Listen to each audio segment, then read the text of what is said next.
করে কুকুরটা চলে গেছে। পরদিন মধ্যাহ্নকালে চিন্তা করছে, আজও যদি যায়, আজও হয়তো এই প্রসাদ আমায় দেবে। কুকুরটা আজও গিয়ে দূরে চুপটি করে বসে আছে।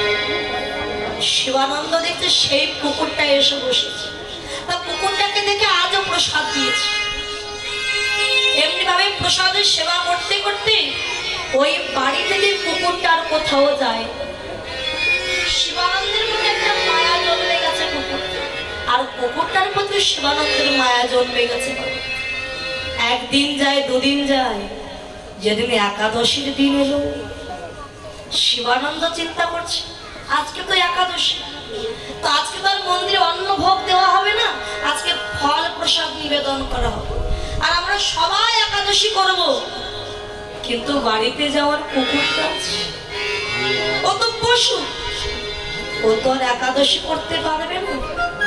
ওর জন্য আলাদা করে আমি একটু অন্ন প্রসাদ রন্ধন করি।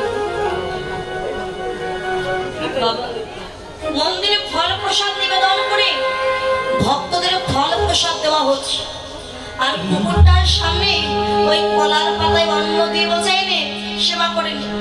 আজকে তো একাদশী, আজকে আমরা কেউ অন্ন সেবা করবো না, তুই সেবা করবি। যখন প্রসাদ দিয়ে শিবানন্দ চলে গেছে, কুকুরটা তাকিয়ে দেখছে সবাই ফল প্রসাদ সেবা করছে, আর আমার বেলায় শুধু আমি পশু কুলে জন্ম নিয়েছি বলে আমি কি তোমার নামে একাদশীও করতে পারবো? আমি পশু কুলে জন্ম নিয়েছি বলে কি আমি তোমার ভজন সাধন করতে পারবো? অঝরে জলে কাজ শিবানন্দ বলে কি রে, অন্ন দিয়েছি সেবা কর, সেবা করবি। সঙ্গে সঙ্গে কুকুরটা তার সামনের দুখানা চরণ দিয়ে একেবারে শিবানন্দের গলাটা জড়িয়ে ধরেছে, যেন বলতে চাইছে শিবানন্দ আমি অন্য সেবা করব, আমিও তো তোমাদের সঙ্গে একাদশী করতে চাই। কিন্তু বাবা সে তো পশু, তার কথা কি কেউ বোঝে? কিরে কাঁদছিস কেন? কুকুরটা বারবার ওই ফল প্রসাদের দিকে তাকাচ্ছে। ও তুইও কি তাহলে একাদশী করতে চাস? আচ্ছা ঘরে গিয়ে দেখে বাবা একটা মাত্র ফল আছে, যেটা শিবানন্দ নিজের জন্য রেখে দিয়েছে। চিন্তা করলে এই ফলটা নয় আজকে আমি কুকুরটাকে দিয়ে আজকে না আমি নির্জল উপবাস কাটাই। কলার পাতা এক পাশে যেই না ফলটা দিয়েছে বাবা, অন্য এক পাশে ফল এক পাশে। কুকুরটা আনন্দে আত্মহারা হয়ে ওই ফল প্রসাদই সেবা করলো, আর মনে মনে চিন্তা করছে গোবিন্দ এই তো আমার মনোবাসনা পূর্ণ হয়েছে। শিবানন্দ বলে ও তুই তাহলে একাদশী করবার জন্য কাঁদছিস? ঠিক আছে, আমি যখন বুঝতে পেরেছি একাদশী এলে তোকে আমি আর অন্ন দেব না, তুইও একাদশী করবি। বাবা একদিন যায়, দুদিন যায়, ওই বাড়িতেই থাকে।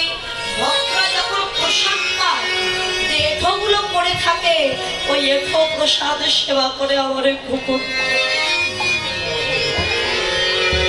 আজকে নবদ্বীপ থেকে ভক্তগণ যাচ্ছেন পুরী ধামে প্রভু জগন্নাথ দেবের দর্শন।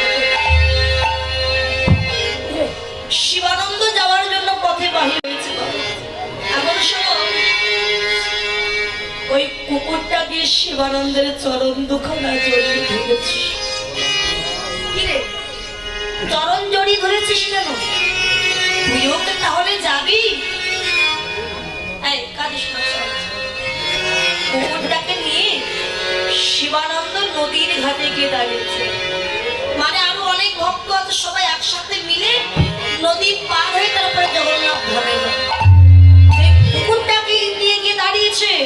অন্যান্য ভক্তগণ বলল শিবানন্দ, ও শিবানন্দ সঙ্গে কুকুর নিয়ে যাবে নাকি আবার? মা, তখনকার সময় কুকুর বিড়ালকে স্পর্শ করে স্নান করতে হবে, মেনে চল। দেখো, যদি কুকুরটাকে নিয়ে যাও তবে আমাদের সঙ্গে তোমাকে নিয়ে যাবো, আর যদি কুকুরটাকে রেখে যেতে পারো তবে তুমি আমাদের সঙ্গে যাবে। কেননা কুকুরের সঙ্গে তো আমরা যাবো না, ওকে স্পর্শ করে স্নান করতে হবে, আমাদের শুদ্ধ হতে হবে।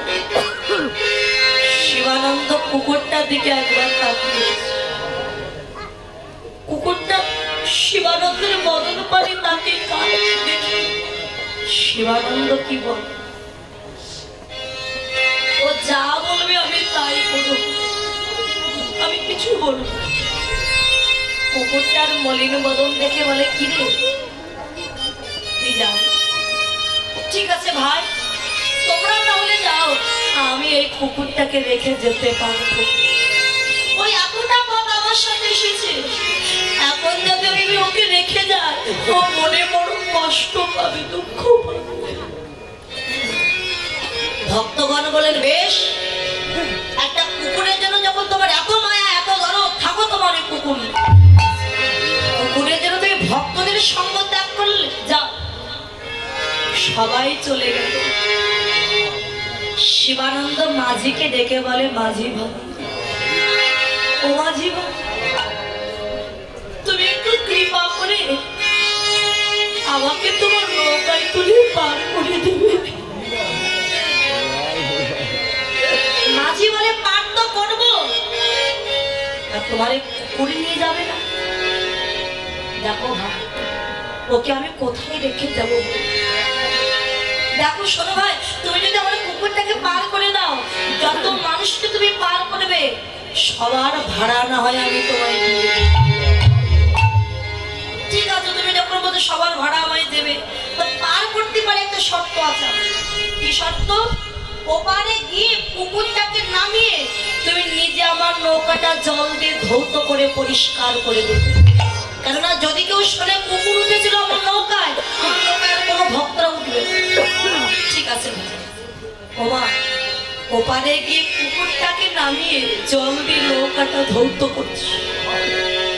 ও পশু হলে কি হবে ও তো জানে, বোঝে, চিন্তা করছি আজ আমার জন্য আমার প্রভুর এত কষ্ট এত দুঃখ, যার কাছে যা সেই তাকে অবহেলা করে, কটু কথা। আমার জন্য যখন তার এতই কষ্ট, আমি আর থাকবো না। কুকুরটা কাঁদতে কাঁদতে চলে যাচ্ছে।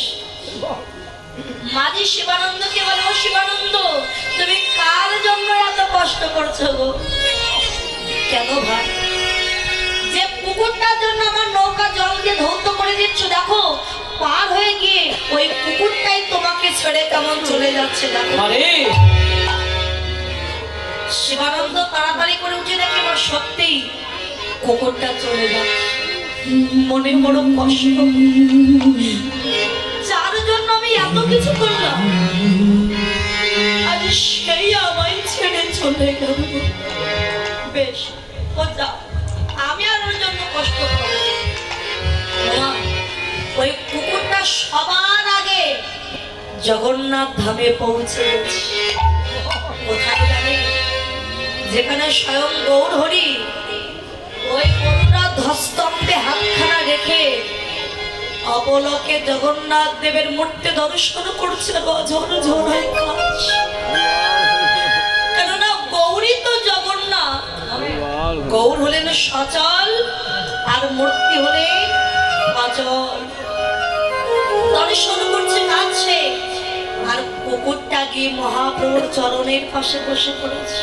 মামা, যখন মহাপ্রভু কাঁদছে তার নয়নের জল ওই কুকুরটার মাথায় পড়ছে। আর কুকুরটা যখন কাঁদছে তার নয়নের জল আমার গৌর হরির চরণে পড়ছে। চরণে যাবার গৌরী কে কাঁদছে? চরণের দিকে তাকায় দেখে ওই কুকুরটা বসে বসে কাঁদছে।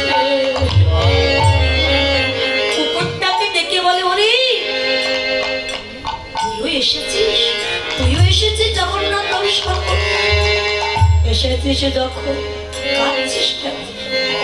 একবার কৃষ্ণ বল, একবার হরি বল।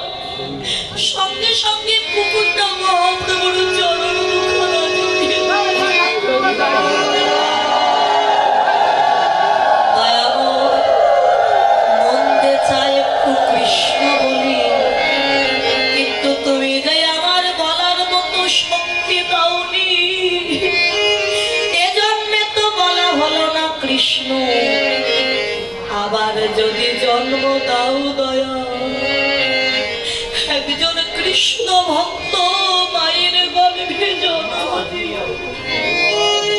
সেদিন আমি কৃষ্ণ ভক্ত হয়ে সকাল সকাল ওই সাধু গুরু বৈষ্ণবের বাজারে গিয়ে ভক্তের চরণ দুখানা হৃদয়ে ধরে